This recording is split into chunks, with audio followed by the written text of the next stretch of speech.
Drėgna ar sausa nosis tai nėra kokia nors liga.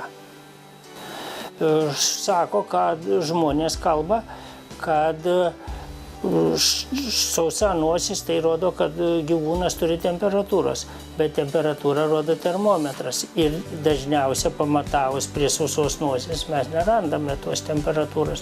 Normali šuns temperatūra yra nuo 38 iki 38,5. Bet kai kuriais atvejais gali ir parodyti, atkreipus dėmesį pasirenkant kaip vieną iš simptomų, galima nustatyti ir kai kurias ligas. Pavyzdžiui, gali būti sausa nosis prie infekcinių ligų, kada šuniui, sakykime, irgi pakilus yra aukšta temperatūra, bet, sakykime, šuns maras yra sausa nosis, gali būti suskirdusi.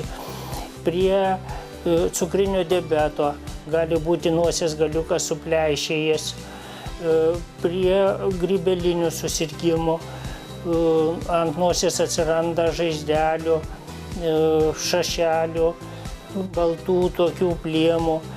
Taip pat gali būti tokie rodikliai, kurie galėtų parodyti kažkokią tai ligą.